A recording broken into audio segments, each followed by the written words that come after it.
de fato, no Brasil, é legal o aborto para quem é vítima de estupro, porém, nem sempre.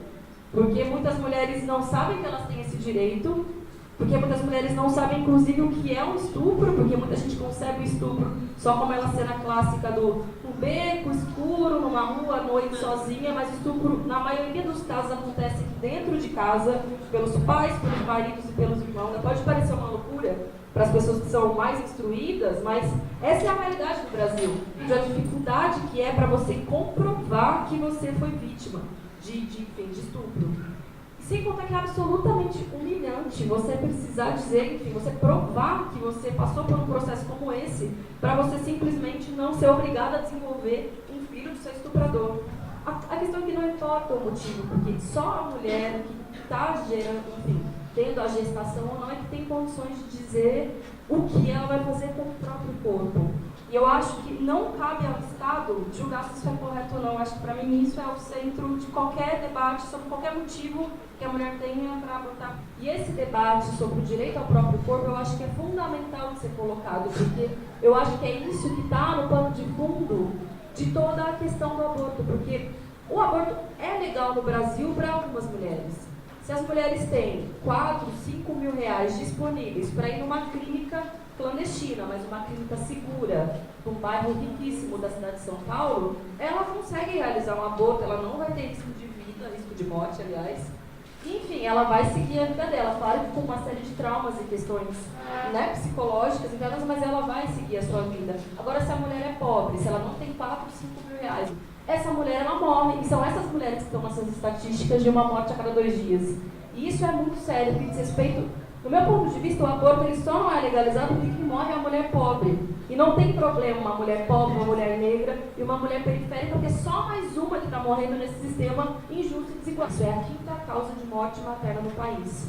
Então, você desconsiderar absolutamente esse número de mulheres que morrem por ano, em nome de uma suposta moral, enfim, em nome de valores que não são compartilhados por todo mundo, porque a escolha pelo abortamento ou não diz respeito a algo absolutamente individual. É uma lógica bastante cruel, mas o Estado ele simplesmente fecha os olhos para uma realidade que existe, mas a lei com relação ao abortamento legal não acompanha essa realidade.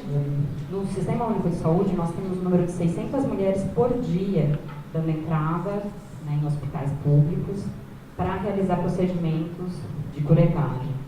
Então, mesmo que nós pensássemos somente, né, pelo olhar da saúde pública, pelo olhar do quanto isso custa, do quanto isso gera demanda para o SUS, eu penso que já seria, né, argumento suficiente para a gente olhar isso como uma questão de saúde.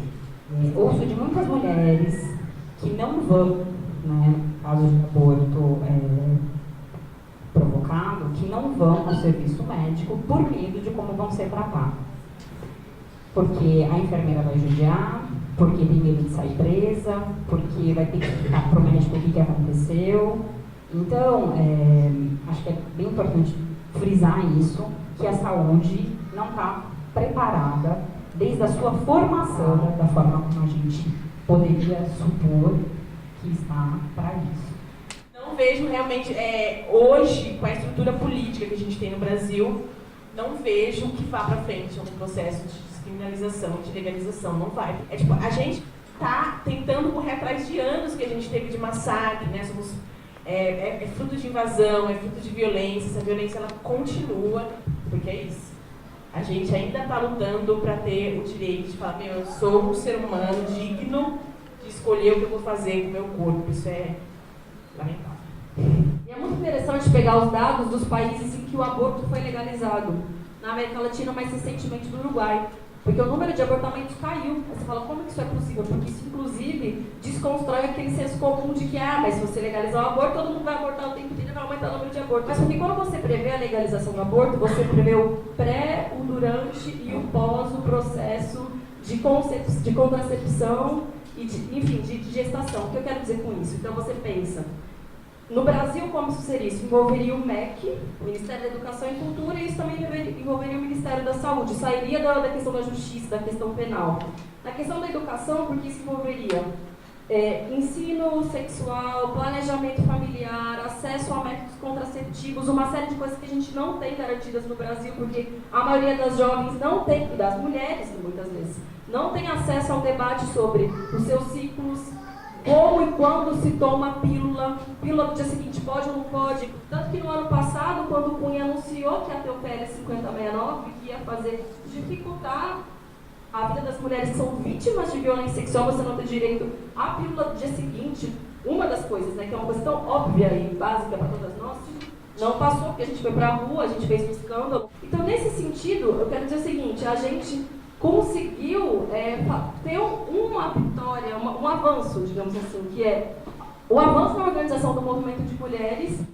A gente tem quase nada de direitos, porque se a gente for ver, por exemplo, a Câmara dos Deputados, só 10% que está lá é de mulheres, e nem todas elas são as nossas aliadas, nem todas elas refletem o que acontece no movimento feminista. E eu acho que é isso que a gente tem que combater e mudar a forma de fazer política. Por isso que eu acho que nós, pessoas comuns, digamos assim, que não temos nada a ver com isso, temos cada vez mais que ocupar o cenário político para que a política seja feita de uma outra forma. Tudo isso diz respeito à questão do aborto e à questão dos nossos direitos, porque são sujeitos políticos que fazem a sociedade, que regem as leis, que nos retiram ou que nos fazem conquistar direitos. E como todos eles estão em jogo, acho que é um momento de crise política e crise econômica, todo mundo debate política o tempo inteiro. Por isso que eu acho que é um momento importante para a gente conseguir casar esses dois debates.